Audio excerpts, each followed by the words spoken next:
ನನ್ನೆಲ್ಲ ಆತ್ಮೀಯ ಸೋದರ ಸೋದರಿಗೆ ಸ್ವಾಗತ ಕೋರ್ತಾ ಈ ಕಾರ್ಯಕ್ರಮವನ್ನು ಒಂದು ಪ್ರಾರ್ಥನಾ ಶ್ಲೋಕದೊಂದಿಗೆ ಪ್ರಾರಂಭಿಸೋಣ.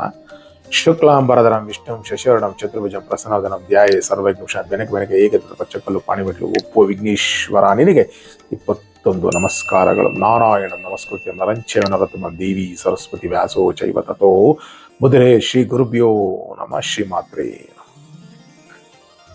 ಸ್ನೇಹಿತರೆ, ಈ ಕಥೆನ ಸ್ಕಂದ ಪುರಾಣದ ಅಂತರ್ಗತವಾಗಿ ತೆಗೆದುಕೊಳ್ಳಲಾಗಿದೆ. ಈ ಕತೆ ಶಿವಪುರಾಣದಲ್ಲಿ ಬರುತ್ತೆ. ಈ ಕತೆ ಒಂದು ಜ್ಯೋತಿರ್ಲಿಂಗಕ್ಕೆ ಸಂಬಂಧಪಟ್ಟಿದ್ದು. ಯಾವ್ದು ಜ್ಯೋತಿರ್ಲಿಂಗ? ಒಂದು ರಾಕ್ಷಸಿ ಒಬ್ಬ ವೈಶ್ಯನ ಮನೆತನವನ್ನ ಬಂಧನದಲ್ಲಿಟ್ಟು ಅವನ್ನ ಸಂಹಾರ ಮಾಡಬೇಕು ಅನ್ನೋ ಸಂದರ್ಭದಲ್ಲಿ ಸಾಕ್ಷಾತ್ ಪರಮೇಶ್ವರ ಅಲ್ಲಿ ಮಾನವನಿಗೋಸ್ಕರ ಒಂದು ಅದ್ಭುತವಾದ ಜ್ಯೋತಿರ್ಲಿಂಗ ಸ್ಥಾಪನೆ ಮಾಡಿದ. ಯಾವುದದು, ಏನಿದ್ರೆ ಕತೆ ವಿಶೇಷ? ಈ ನನ್ನ ಕಥೆಯನ್ನ ಎಲ್ಲೂ ಸ್ಕಿಪ್ ಮಾಡದಂಗೆ, ಎಲ್ಲೂ ಫಾಸ್ಟ್ ಮಾಡದಂಗೆ ನೋಡಿದ್ರೆ ನಿಮಗೆ ಪ್ರತಿಯೊಂದು ಸುಸ್ಪಷ್ಟವಾಗಿ ಅರ್ಥ ಆಗೋ ರೀತಿ ಹೇಳ್ತೀನಿ. ಈ ಜ್ಯೋತಿರ್ಲಿಂಗ ಮಥುರಾಯಿಂದ ಸರಿಸುಮಾರು 25 ಕಿಲೋಮೀಟರ್ ಈಗ ಭೂಮಿಯಲ್ಲಿದೆ. ಈ ಕತೆ ನಡೆದದ್ದು 3ನೇ ಮನ್ವಂತರದಲ್ಲಿ. ಪ್ರಥಮ ಸ್ವಯಂಭೂ, ಸಾರೋಚಿತ ಮತ್ತೆ ಉತ್ತಮ ಮನುವಿನ ಕಾಲದಲ್ಲಿ ನಡೆದಿತ್ತು. ಆ ಸಂದರ್ಭದಲ್ಲಿ ಈಗೇನು ದಾರುಕ ಅಂತಿದ್ಯಾ ಅದು ಒಂದು ದ್ವೀಪವಾಗಿತ್ತು, ಸಮುದ್ರದ ಒಂದು ಜಾಗದಲ್ಲಿ ಮೇಲೆ ಇತ್ತು. ಆವಾಗ ಅಲ್ಲಿ ಮನುಷ್ಯ ನಡ್ಕೊಂಡು ಹೋಗ್ಬರ್ಲಿಕ್ಕೆ ಕಷ್ಟ ಆಗ್ತಿತ್ತು. ನಂತರ ಕಾಲಕ್ರಮೇಣ ಅದು ಮನ್ವಂತರಗಳು ಬದಲಾದಂಗೆ ಅದು ಈಗ ನಾವು ಪಾದಯಾದಿರಲ್ಲೇ ನಡ್ಕೊಂಡು ಹೋಗಿ ನೋಡಬಹುದಾದಂಥ ಅದ್ಭುತವಾದ ಶ್ರೇಷ್ಠವಾದ ಪವಿತ್ರವಾದ ಜ್ಯೋತಿರ್ಲಿಂಗ ಯಾವುದೋ ಒಂದು ತಿಳ್ಕೊಬೇಕನ್ನೋ ಕುತೂಹಲ ಇದೆ. ಇನ್ನು ಕಥೆಯನ್ನ ಕೇಳ್ತಾ ಇರಿ, ನಿಮಗೆ ಪ್ರತಿಯೊಂದು ಶುದ್ಧವಾಗಿ ಸ್ಪಷ್ಟವಾಗಿ ಅರ್ಥ ಆಗೋ ರೀತಿ ಹೇಳ್ತೀನಿ. ದಾರುಕಾವನ. ಈ ದಾರುಕ ಯಾರು ಅಂದ್ರೆ ಒಬ್ಬ ರಾಕ್ಷಸ. ದಾರುಕ ಅನ್ನೋ ರಾಕ್ಷಸನ ಹೆಂಡತಿಯು ದಾರುಕಿ. ನೋಡಿ, ಗಂಡ ಮತ್ತೆ ಹೆಂಡತಿ ಹೆಸರು ಒಂದೇ ಆಗಿತ್ತು. ಹೆಂಡತಿ ಮೇಲೆ ತುಂಬಾ ವ್ಯಾಮೋಹ, ತುಂಬಾ ಪ್ರೀತಿ ಮಾಡ್ತಿದ್ದ ರಾಕ್ಷಸ ಆ ದಾರುಕಿ. ಅವಳು ಸಾಕ್ಷಾತ್ ಪಾರ್ವತಿ ದೇವಿಯ ಪರಮ ಭಕ್ತಳಾಗಿದ್ಲು. ಆ ಪಾರ್ವತಿ ದೇವಿನ ಒಲಿಸ್ಕೊಳ್ಬೇಕು ಅಂತ ಹೇಳಿ ಸರಿಸುಮಾರು 6 ವರ್ಷಗಳ ಕಾಲ ತಾಯಿ ಜಗನ್ಮಾತೆಯಾದ ಪಾರ್ವತಿ ದೇವಿಯ ಒಂದು ಶಿಲಾ ವಿಗ್ರಹವನ್ನು ಇಟ್ಕೊಂಡು ಅರಿಶಿನ ಮತ್ತೆ ಕುಂಕುಮದಿಂದ ಅರ್ಚಿಸಿ ಅತ್ಯಂತ ಶ್ರದ್ಧಾ ಭಕ್ತಿಯಿಂದ ಆ ದೇವಿನ ಆರಾಧಿಸಿ ಒಲಿಸ್ಕೊಂಡು ಆ ದೇವಿ ಬಂದಿ ಕೊಟ್ಟಂತ ವರ ಏನು ಅಂದ್ರೆ, ಈ ದಾರುಕಿ ಕೇಳೋದು, ನನಗೆ ಮನುಷ್ಯರಿಂದ ದೇವತೆಗಳಿಂದ ಸೋಲಾಗಬಾರ್ದು, ಮತ್ತೆ ಕೊನೆಗೆ ಶಿವನಿಂದೂ ಸೋಲಾಗಬಾರ್ದು. ಅಂತ ಸಂದರ್ಭ ಏನಾದರೂ ಬಂದ್ರೆ ನನ್ನ ಗಂಡನ್ನ, ನನ್ನ ಮಾಂಗಲ್ಯ ನೀನು ರಕ್ಷಿಸ್ಬೇಕು ಅಂತ ಹೇಳ್ತಾಳೆ. ತಾಯಿ ಜಗನ್ಮಾತೆ ಈ ಮಾತನ್ನ ಕೇಳಿ ಅಸನ್ನಗುತ್ತಾ ಹಾಗೆ ಆಗಲಿ ತಥಾಸ್ತು ಅಂತ ಹೇಳಿ ಹೋಗ್ತಾರೆ.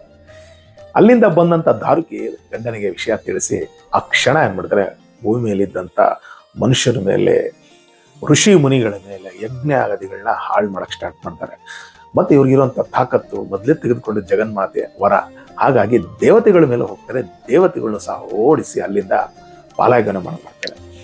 ಮತ್ತೆ ಇವರು ವಿಜೃಂಭಿಸ್ತಾರೆ. ಬರೋ ಜನಗಳನ್ನೆಲ್ಲ ಯಾರು ಬಿಡ್ತಿಲ್ಲ, ಎಲ್ಲ ತಿನ್ನೋಕೆ ಪ್ರಾರಂಭ ಮಾಡ್ತಾರೆ. ಇದನ್ನು ಅರಿತಂತ ದೇವೇಂದ್ರ ದೇವತೆಗಳು ಬ್ರಹ್ಮನ ಬಳಿ ಹೋದಾಗ ಬ್ರಹ್ಮ ಅವರಿಗೆ ಒಂದು ಉತ್ತಮ ಸಲಹೆ ಕೊಡ್ತಾನೆ. ನೀವು ಇಲ್ಲಿವರೆಗೂ ಬರೋ ಅಗತ್ಯ ಇಲ್ಲ. ಪಶ್ಚಿಮ ತೀರದಲ್ಲಿ ಚೌವನ ಮಹರ್ಷಿಗಳ ಮಗ ಔರ್ವ ಇದ್ದಾನೆ, ಅವನ್ನ ನೀವು ಹೋಗಿ ಭೇಟಿ ಮಾಡಿದರೆ ಇದಕ್ಕೆ ಖಂಡಿತ ನಿಮಗೆ ಪರಿಹಾರ ಕೊಡ್ತಾನೆ ಅಂತ ಬ್ರಹ್ಮದೇವರು ಸೂಚಿಸಿ ಕಳಿಸಿದಾಗ, ಪಶ್ಚಿಮ ತೀರದಲ್ಲಿ ಒಂದು ಆಶ್ರಮದಲ್ಲಿ ಅದ್ಭುತವಾದ ತನ್ನ ದಿವ್ಯ ದೇಹವನ್ನು ಬೆಳೆಸುತ್ತಾ ಧ್ಯಾನ ಮಾಡುತ್ತಿದ್ದಂಥ ಔರವರ ಹೃದಯಕ್ಕೆ ದೇವತೆಗಳೆಲ್ಲ ಬಂದಾಗ ಆ ಔರವರು ಯಾರು ಅಂತ ತಿಳ್ಕೊಬೇಕಾ? ಯಾಕಂದ್ರೆ ಔರ್ವ ಅಂತಷ್ಟೇ ನಿಮಗೆ ಸಂಶಯ ಬರ್ಬೋದು. ಯಾರು ಅಂತ ಹೇಳ್ತೀನಿ ಕೇಳಿ.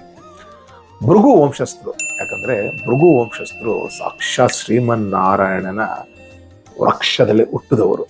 ಹಾಗಾಗಿ ಇವರು ಮಗನೇ ಶುಕ್ರಾಚಾರ್ಯ, ಮತ್ತೊಬ್ಬ ಮಗನೇ ಚೌವನ ಮಹರ್ಷಿಗಳು. ಚೌವನ ಮಹರ್ಷಿಗಳ ಮಗನೇ ಈ ಔರ್ವ. ಇವನು ಔರ್ವ ಹೇಗೆ ಗೊತ್ತಿದೆ ಅಂದ್ರೆ, ಈ ಔರ್ವನ ಹೆಸರು ಬಂತು ಅಂತ ಒಂದು ಚಿಕ್ಕದ ಕಥೆ ಮೂಲಕ ಹೇಳ್ಬಿಡ್ತೀನಿ ನಿಮಗೆ. ಕಾರ್ತವೀರ್ಯಾರ್ಜುನ ಸಂಹಾರ ನಂತರ ಅವನ ಮಕ್ಕಳಿಗೆ ಬಹಳ ಕಷ್ಟ ಬಂತು. ಅವರಿಗೆ ಬೊಕ್ಕಸ ಬರಿದಾದ ಕಾರಣ ಆ ಸಂದರ್ಭದಲ್ಲಿ ವೀರ್ಯಾರ್ಜುನ ಈ ಕುಲಗುರುಗಳಾದಂಥ ಈ ಹಯ್ಯಹೇರ್ ಏನ್ ಮಾಡಿದ್ರು, ಆ ಸಂದರ್ಭದಲ್ಲಿ ಈ ಭೃಗು ವಂಶಸ್ಥಕರನ್ನ ಅಪಾರವಾದ ಹಣ ಸಂಪತ್ತು ಕೊಟ್ಟಿದ್ದ ಆ ಕಾರ್ತವೀರ್ಯಾರ್ಜುನ. ಅದನ್ನು ಮತ್ತೆ ಕೇಳಬೇಕು, ಈಸ್ಕೊಬೇಕು ಅಂತ ಹೋದಾಗ ಎಲ್ಲಿ ಇವ್ರು ಬಂದು ಈಸ್ಕೊಳ್ತಾರೋ ಅನ್ನೋ ಬೈಕ್ಗೆ ಈ ಭೃಗು ವಂಶಸ್ಥರೆಲ್ಲ ತನ್ನ ಮನೆ ಹಿತ್ತಲದಲ್ಲಿ ಕೊಟ್ಟದಂತ ಅಷ್ಟು ಹಣ ಒಡವೆ ಎಲ್ಲ ಭೂಮಿಲಿ ಹೂತಿತ್ತು. ಇದನ್ನು ಕೇಳಕ್ ಹೋದಂತ ಈ ಹಯ್ಯರ್ ವಂಶಸ್ಥರು ಅವರು ಕೊಡದೇ ಇದ್ದಾಗ ಅವನ್ನೆಲ್ಲ ಸಂಹಾರ ಮಾಡಕ್ಕೆ ಪ್ರಾರಂಭ ಮಾಡಿದ್ರು. ಮತ್ತು ಕೆಲವೊಬ್ರು ಹೇಳಿದ್ರೆ ಇಂಥ ಕಡೆ ಇದ್ದಾಗ ಅದನ್ನೆಲ್ಲ ಕಬಳಿಸ್ಕೊಂಡು ಒಬ್ಬನು ಬಿಡಬಾರದು, ಹೆಣ್ಮಕ್ಳನ್ನ ಗಂಡು ಮಕ್ಕಳನ್ನ ಯಾರು ಬದುಕಲೇಬಾರದು ಅನ್ನೋ ಕೋಪಕ್ಕೆ ಎಲ್ಲಾನು ಸಂಹಾರ ಮಾಡ್ಕೊಂಡು ಹೋಗುವಂಥ ಸಂದರ್ಭದಲ್ಲಿ ಚೌವನ ಮಹರ್ಷಿಗಳು ಹೆಂಡತಿ ಸಹ ಅಲ್ಲೇ ಇದ್ರು. ಅವ್ರನ್ನೂ ಸಹ ಬಿಡದೆ ಅವರೆಲ್ಲ ಅಟ್ಟಿಸ್ಕೊಂಡ್ರು. ಹೊಟ್ಟೆಯಲ್ಲಿ ಇದ್ದಂತ ಆಗ ಗರ್ಭಿಣಿ ಆಗಿದ್ದಂತ ಈ ಸುಕನ್ಯೆ ತುಂಬ ಗರ್ಭಿಣಿ ಆಗಿದ್ಲು. ಆ ಭಾರ ಎತ್ಕೊಂಡು ಹೋಗಕ್ಕಾಗದೆ ಆ ಅಮ್ಮ ಬಹಳ ಕಷ್ಟಪಟ್ಟು ಓಡ್ತಾ ಇದ್ಲು. ಆ ಸಂದರ್ಭದಲ್ಲಿ ಹೊಟ್ಟೆಯಲ್ಲಿದ್ದಂತ ಆ ಮಗು ಎಲ್ಲಿಗೆ ಬಂತು ಅಂತ ಕೇಳಿದ್ರೆ ಆಶ್ಚರ್ಯ ಬೀಳ್ತೀರ, ತೊಡೆಗೆ ಬಂತು. ಆ ತೊಡೆಯಿಂದ ಅವನು ಸೀಳ್ಕೊಂಡಿಚ್ಚು ಈಚೆ ಬಂದಾಗ ಅವನ ಹೆಸರೇ ಔರ್ವ, ಅಂದ್ರೆ ತೊಡೆಯಿಂದ ಬಂದ ಕಾರಣಕ್ಕೆ ಔರ್ವ ಋಷಿ ಅಂತ ಬಂತು. ಆ ಋಷಿ ಇನ್ನೂ ಕಣ್ಣು ಬಿಟ್ಟಿಲ್ಲ. ಆ ಕ್ಷಣದಲ್ಲೇ ಇವರೆಲ್ಲ ಅಟ್ಟಿಸ್ಕೊಂಡ್ಬಿಡ್ತಿಲ್ಲ ಹಯ್ಯರು, ಅವನ್ನೆಲ್ಲ ಕಣ್ಣು ಕಾಣದೇ ಇರೋ ರೀತಿ ಕಣ್ಣು ಕಾಣದೇ ಇರ್ತಾರೆ, ಅವ್ರಿಗೆಲ್ಲ ಕಣ್ಣನ್ನ ಹಂಗೆ ಸ್ತಬ್ಧ ಮಾಡಿಬಿಟ್ಟ. ಈ ಕಡೆ ಕಣ್ಣು ಕಾಣ್ತಿಲ್ಲ, ನಡೆಯೋಕ್ಕಾಗ್ತಿಲ್ಲ, ಏನು ವಿಚಿತ್ರ ಅಂತ ಕೇಳಿದಾಗ ಈ ಔರ್ವ ಹುಟ್ಟಿದ ಕ್ಷಣ ತಾಯಿಗೆ ಎಲ್ಲಿ ಇವರು ತೊಂದರೆ ಕೊಡ್ತಾರೆ, ನಮ್ಮ ವಂಶನ ಸರ್ವನಾಶ ಮಾಡ್ತಾರೆ ಅಂತೇಳಿ ಸ್ತಬ್ಧ ಮಾಡಿದಾಗ ಎಲ್ಲರೂ ಬಂದು ನಡೆದಂಥ ಘಟನೆ ಆ ಹಯ್ಯರೆಲ್ಲ ಬಂದು ತಾಯಿಗೆ ಜಗನ್ಮಾತೆ ಆದ ಸುಕನ್ಯಾ ದೇವಿ ಕಾಲಿಗೆ ಬಿದ್ದಾಗ ಅವರೆಲ್ಲ ಹೇಳಿದ್ರು, ಮಗನೆ ಇವರೆಲ್ಲ ಎಷ್ಟಾದರೂ ನಿಮ್ಮ ಶಿಷ್ಯಂದಿರಾಗಬೇಕು, ಯಾಕಂದ್ರೆ ನೀವು ಅವ್ರ ಕುಲಗುರುಗಳಾಗೋದ್ರಿಂದ ಶಿಷ್ಯರು ತಪ್ಪು ಮಾಡೋದಕ್ಕೆ ಕ್ಷಮಿಸಬೇಕು ಅಂದಾಗ ಆ ತಾಯಿಯ ಮಾತಿಗೆ ಮನಸ್ಸು ಅವ್ರಿಗೆಲ್ಲ ಮತ್ತೆ ಕಣ್ಕೊಟ್ಟ ಹುಟ್ಟಿದ ಮಗು ಅಂತ ತಾಕತ್ತಿದ್ದವನು, ತ್ರಿಮೂರ್ತಿಗಳನ್ನೇ ಆ ಕ್ಷಣ ನಿಲ್ಲಿಸೋವಂಥ ಚೈತನ್ಯ ಉಳಿಯವನು, ಮಹಾಪರಾಕ್ರಮಶಾಲಿ ಈ ಔರ್ವ ಋಷಿ.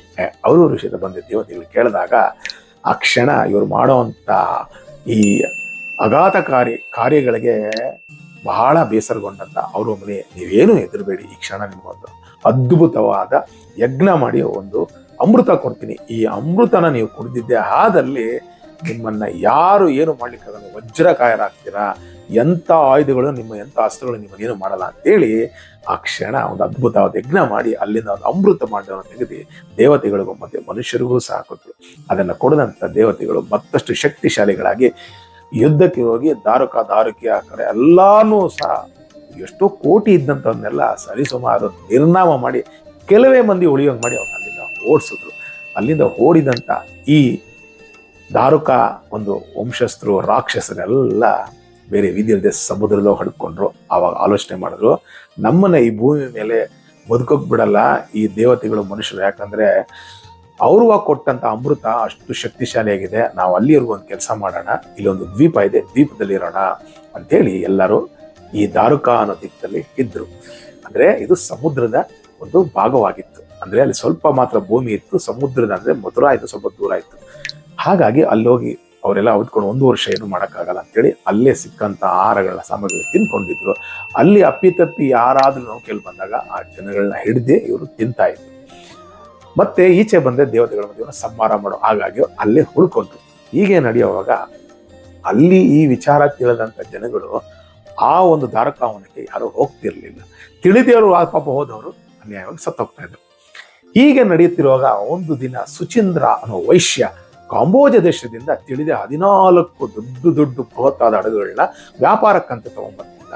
ಆ ವ್ಯಾಪಾರಕ್ಕಂತೆ ತರುವಂತ ಅದರಲ್ಲಿ ಇದ್ದಂಥ ಸಾಂಬಾರು ಪದಾರ್ಥಗಳು ಮತ್ತೆ ವಜ್ರ ವೈಡೂರ್ಯ ಚಿನ್ನಗಳು ಅನೇಕ ಮುತ್ತು ರತ್ನಗಳು ವ್ಯಾಪಾರಕ್ಕಂತೆ ತಿಳಿದೆ ಆ ದಾರುಕಾವನ ನೋಡಿದ, ಇಲ್ಲಿ ಯಾರೋ ಜನ ಇರ್ಬೇಕು ಅಂತ ತಿಳಿದೆ ತನ್ನ ಅಡುಗಿನ ಲಂಗಾರು ಅಲ್ಲಿ ಹಾಕಿದಾಗ ಅಲ್ಲಿದ್ದಂಥ ರಾಕ್ಷಸರೆಲ್ಲ ಇವ್ರನ್ನ ಹಾಗೆ ಅಡುಗು ಸಮೇತ ಎತ್ಕೊಂಡ್ಬಂದು ಇಟ್ಕೊಂಡು ಇವ್ರನ್ನ ಬಂಧನದಲ್ಲಿಟ್ಟರು. ಸಾಲದಕ್ಕೆ ಒಂದು ದೊಡ್ಡದಾದ ಒಂದು ಕಬ್ಬಿಣದ ಸಲಾಕೆಯನ್ನು ಮುಡಿದ ಒಂದು ಜೈಲನ್ನ ಮಾಡಿ ಅದರೊಳಗೆ ಇವ್ರನ್ನೆಲ್ಲ ಸೆರೆಮನೆಯಲ್ಲಿ ಹಿಟ್ಟು ಏನು ಮಾಡಿದ್ರು, ಇವ್ರನ್ನ ಒಬ್ಬೊಬ್ಬರನ್ನೇ ಆಮೇಲೆ ನಾವು ಕಬಳಿಸೋಣ ಅಂತೇಳಿ ಅವ್ರ ಕೈ ಕಾಲುಗಳಿಗೆಲ್ಲ ಸರಪಳಿ ಹಾಕಿ ಕೊಂಡಿಸಿದ್ರು. ಈ ಸುಚೀಂದ್ರ ಯಾರಪ್ಪ ಅಂದ್ರೆ ಪರಮ ಭಕ್ತನಾದ ಶಿವನನ್ನು ಅನುದಿನ ಅತ್ಯಂತ ಶ್ರದ್ಧಾ ಭಕ್ತಿಯಿಂದ ಅರ್ಚಿಸಿ ಪೂಜಿಸಿ ಅವನಿಗೆ ತುಂಬಾ ನಮಿಸಿ ತುಂಬಾ ಅಪರಿಮಿತ ಭಕ್ತನಾಗಿ ಅನೇಕ ಅವನು ದೇವಾಲಯಗಳನ್ನ ಅನ್ನಛತ್ರಗಳನ್ನ ದಾನಾದಿ ದನಗಳನ್ನ ಮಾಡಿ ತುಂಬಾ ಅವನು ಅತ್ಯುತ್ತಮ ಶಿವಭಕ್ತನಾಗಿದ್ದ. ಹಾಗಾಗಿ ಇವನಿಗೆ ಶಿವನ ಮೇಲೆ ಪರಿಪೂರ್ಣ ಭಕ್ತಿ ಇತ್ತು.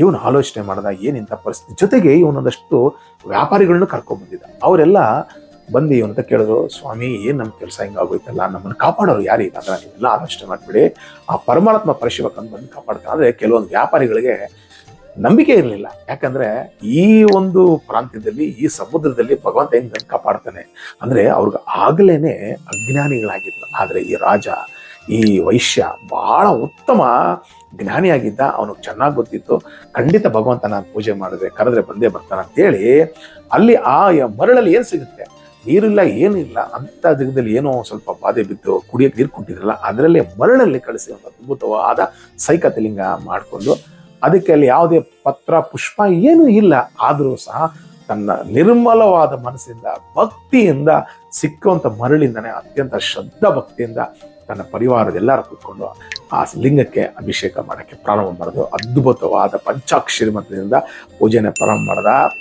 ಪೂಜೆ ಮಾಡ್ತಾ ಇರುವಾಗ ಅಲ್ಲೊಂದು ಅದ್ಭುತ ನಡೀತು. ಏನಂತ ಕೇಳ್ತೀರಾ?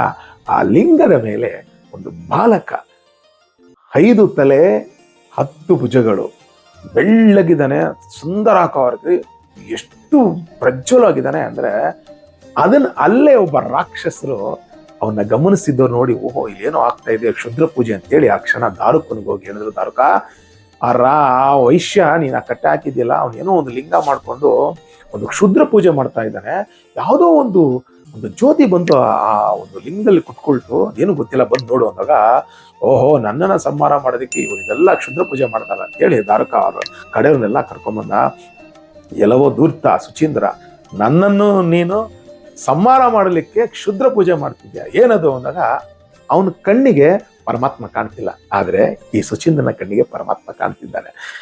ಹೇಳ್ತೀಯಾ ಇಲ್ಲ ಅಂತೇಳಿ ಕತ್ತಿ ತಗೊಂಡು ಅವನ ಹೊಡೆಯಕ್ಕೆ ಹೋದ. ಆ ಕ್ಷಣ ಪರಮಾತ್ಮ ತನ್ನ ನಿಜ ಸ್ವರೂಪ ತೆಗೆದು ಅಲ್ಲಿರೋಂಥ ಎಲ್ಲ ರಾಕ್ಷಸರುಗಳನ್ನ ಸಹ ತನ್ನ ಆಯುಧಗಳಿಂದ ಸಂಹಾರ ಮಾಡೋಕ್ಕೆ ಪ್ರಾರಂಭ ಮಾಡ್ದ. ಕೆಲವೊಬ್ಬರನ್ನ ತನ್ನ ಕಣ್ಣಿಂದ ಸುಟ್ಟಿ ಮಾಡ್ದ, ಕೆಲವೊಬ್ಬರನ್ನ ತನ್ನ ಕೈಯಲ್ಲಿದ್ದ ಆಯುಧಗಳಿಂದ ಎಲ್ಲಾನು ಸದೆ ಬಡ್ದ. ಕೊನೆಗೆ ಆ ದಾರುಕನ್ನ ತ್ರಿಶೂಲ ತೆಗೆದು ಇನ್ನೇನು ಬಿಡುವಂತಷ್ಟರಲ್ಲಿ ಆ ದಾರುಕಿ ಅವನು ಹೆಂಡತಿದ್ದಲ್ಲ, ಅಮ್ಮ ಜಗನ್ಮಾತೆ ಅಂತ ಕರೆದ ತಕ್ಷಣ ಪಾರ್ವತಿದೇವಿ ಆ ಕ್ಷಣ ತನ್ನ ತ್ರಿಶೂಲದಿಂದ ಬಿಟ್ಟಂತ ತ್ರಿಶೂಲನ ಮತ್ತೆ 2 ಡಿಕ್ಕಿ ಹೊಡೆದು ಘೋರ ಕದನ ಆಯಿತು. ಆ ಜಗನ್ಮಾತೆಯಾದ ದೇವಿ ಕೋಪದಿಂದ ಬಂದು, ಪರಮಾತ್ಮ ಪರಶಿವ ಏನ್ ಮಾಡ್ತಿದ್ಯಾ, ನಾನು ಕೊಟ್ಟ ವರ ಯಾವತ್ತೂ ಸುಳ್ಳಾಗಬಾರ್ದು. ಆವಾಗ ಪರಮಾತ್ಮ ಹೇಳ್ತಾನೆ, ಇವನೆಂಥ ಧೂರ್ತ, ನನ್ನ ಭಕ್ತನ್ನೇ ಅವನು ಈ ರೀತಿ ಚಿತ್ರಹಿಂಸೆ ಕೊಡ್ತಾ ಇದ್ದಾನೆ, ಸಾಯಿಸ್ಬೇಕು ಅನ್ನೋ, ನಾನೇನು ಮಾಡಲಿ, ಬೇರೆ ವಿಧಿ ಇಲ್ಲದೆ ನನ್ನ ಮೇಲೆ ನನ್ನ ಅಸ್ತ್ರ ಪ್ರಹಾರ ಮಾಡಬೇಕಾಯಿತು ಅಂತ ಹೇಳ್ತಾನೆ. ಆವಾಗ ಜಗನ್ಮಾತೆ ಕೋಪಾದಿಕ್ತಳಾಗಿ, ಅವಳು ನನ್ನ ಭಕ್ತೆ, ಹಾಗಾಗಿ ಅವಳಿಗೆ ನಾನು ಮಾಡಿಕೊಟ್ಟಿದ್ದೀನಿ, ಏನು ಅವಳು ಮಾಂಗಲ್ಯನ ಉಳಿಸ್ತೀನಿ ಅಂತ, ಹಾಗಾಗಿ ನೀನು ಅವನ್ನ ಸಂಹಾರ ಮಾಡಂಗಿಲ್ಲ ಅಂದಾಗ ತಾಯಿ ಜಗನ್ಮಾತೆ ಮತ್ತೆ ಪರಮಾತ್ಮನ ಒಂದು ಇಬ್ಬರಲ್ಲೂ ಜಗಳ ತಂದಿಕ್ಕೆ ತಮಾಷೆ ನೋಡ್ತಿದ್ರು ಈ ದಂಪತಿಗಳು. ಇದನ್ನು ಮೊದಲೇ ಅರಿತಂತ ಜಗನ್ಮಾತೆ ಇವ್ರು ಏನ್ ಮಾಡಿದ್ರು, ಆ ಪರಮಾತ್ಮ ತಾಯಿ ಜಗನ್ಮಾತೆ ದರ ನಡೆಯಲ್ಲ. ಆವಾಗ ಆ ತಾಯಿ ಜಗನ್ಮಾತೆ ಆ ಕ್ಷಣ ಯುದ್ಧನ ಶಾಂತ ಮಾಡಿ ಹೇಳ್ತಾಳೆ, ದಾರುಕಿ ನಿನಗೆ ಕೊಟ್ಟಂತ ಮಾತು ಉಳಿಸ್ಕೊಂಡಿದ್ದೀನಿ, ಇನ್ನು ಮೇಲೆ ನೀವು ಯಾವುದೇ ಕಾರಣಕ್ಕೂ ಇಲ್ಲಿ ಬರುವಂತ ಜನಗಳನ್ನ ನೀವು ತಿನ್ನಬಾರದು. ಈ ಕಲಿಯುಗ ಅಂತ್ಯದ ಹೊರಗೂ ನೀವಿಲ್ಲಿ ನನ್ನನ್ನು ಸೇವೆ ಮಾಡ್ಕೊಂಡು ಇದ್ದಿದ್ದೆ ಆದಲ್ಲಿ ನಿಮಗೆ ಯಾರ ಭಯನೂ ಇರೋದಿಲ್ಲ. ಆದರೆ ನೀವು ಈ ರೂಪದಿಂದಲ್ಲ, ಮಾಯೆಯಿಂದ ನೀವು ಇಲ್ಲೇ ಇದ್ದು ಬರುವಂತ ಜನಗಳಿಗೆ ಯಾವುದೂ ತೊಂದರೆ ಕೊಡದಂಗೆ ಅವ್ರಿಗೆ ಅನುಕೂಲ ಮಾಡಿಕೊಟ್ಟು ನನ್ನ ದರ್ಶನ ಮಾಡ್ಕೊಂಡು ಹೋಗಂಗೆ ನಿಮಗೆ ನಾನು ಆಶೀರ್ವಾದ ಮಾಡ್ತಿದ್ದೀನಿ ಅಂತೇಳಿ ಜಗನ್ಮಾತೆ ಮತ್ತೆ ಮತ್ತೊಂದು ವರನ ಕೊಟ್ಟರು. ಆ ಲಿಂಗ ಜ್ಯೋತಿ ಸ್ವರೂಪವಾಗುವುದರಿಂದ ತಾಯಿ ಜಗನ್ಮಾತನೇ ಈ ಸುಚೀಂದ್ರ ಅವನಿಗೆ 4 ಮಕ್ಕಳು, ಅದರಲ್ಲಿ ಕೊನೆಯವನು ನಾಗೇಶ್ವರ ಅಂತ. ಆ ನಾಗೇಶ್ವರನ ಹೆಸರೇ ಈ ತಾಯಿ ಜಗನ್ಮಾತೆ ಈ ಲಿಂಗಕ್ಕೆ ನಾಗೇಶ್ವರ ಜ್ಯೋತಿರ್ಲಿಂಗ ಅಂತ ಇಟ್ಲು. ಈ ನಾಗೇಶ್ವರ ಜ್ಯೋತಿರ್ಲಿಂಗ. ಈ ನಾಗೇಶ್ವರ ಜ್ಯೋತಿರ್ಲಿಂಗ ಕೇಳಿದ್ರು ಪಾರ್ವತಿ ಪರಮೇಶ್ವರರು ಸದಾ ಇರೋದ್ರಿಂದ ಈ ಶಿವಲಿಂಗಕ್ಕೆ ಅದ್ಭುತವಾದ ಶಕ್ತಿ. ಇಲ್ಲಿ ಯಾರು ಬಂದು ಅತ್ಯಂತ ಶ್ರದ್ಧಾ ಭಕ್ತಿಯಿಂದ ಪೂಜೆ ಮಾಡ್ತಾರೋ ಅವರಿಗೆ ವ್ಯಾಪಾರದಲ್ಲಿ ನಷ್ಟ ಆಗಿದ್ರು ಅದ್ಭುತವಾದ ಯಶಸ್ಸು ಕಾಣ್ತಾರೆ. ಜೊತೆಗೆ ಸ್ತ್ರೀ ಹತ್ಯಾದೋಷ, ಬ್ರಹ್ಮ ಹತ್ಯಾದೋಷ ಸಹ ಇಲ್ಲಿ ಬಂದು ನೀವು ಪೂಜೆ ಮಾಡಿ ಬಿಲ್ವಪತ್ರೆ ಇಟ್ಟು ನನ್ನನ್ನ ಹಾಗೂ ಪರಮೇಶ್ವರನ ಪೂಜೆ ಮಾಡಿದ್ದಲ್ಲಿ ಎಲ್ಲ ದೋಷಗಳು ಹೋಗುತ್ತೆ ಅಂತೇಳಿ ಸಾಕ್ಷಾತ್ ಜಗದೀಶ್ವರಿಯಾದ ಪರಮೇಶ್ವರಿ ಮತ್ತೆ ಪರಮಾತ್ಮನಾದ ಪರಶಿವ ವರ ಕೊಟ್ಟ. ಜೊತೆಗೆ ಮತ್ತೊಂದನ್ನು ಹೇಳ್ದ, ಏನಪ್ಪಾ ಅಂತ ಕೇಳ್ತೀರಾ, ಮುಂದೆ ಇದು 3ನೇ ಮನ್ವಂತರ, 4ನೇ ಮನ್ವಂತರದಲ್ಲಿ ವೀರಸೇನ ಅನ್ನೋ ಒಬ್ಬ ರಾಜ ಬಂದು ಇಲ್ಲಿ ನನ್ನ ಪೂಜೆ ಮಾಡ್ತಾನೆ, ಅವನಿಗೆ ನಾನು ಪಾಶುಪತಾಸ್ತ್ರ ಕೊಡ್ತೀನಿ.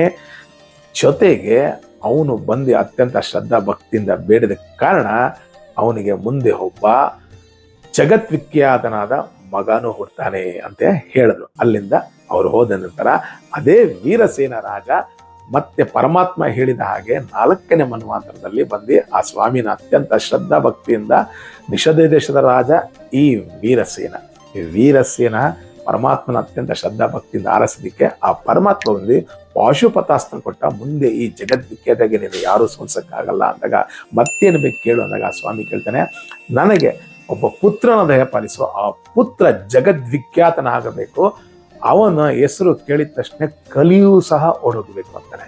ಯಾರು ಅಂತ ಕೇಳ್ತೀರಾ? ಅವನೇ ನಳ ಮಹಾರಾಜ. ಈ ನಳ ಮಹಾರಾಜ ಕಲಿನ ಎದುರಿಸಿದಂಥ ಏಕೈಕ ರಾಜ.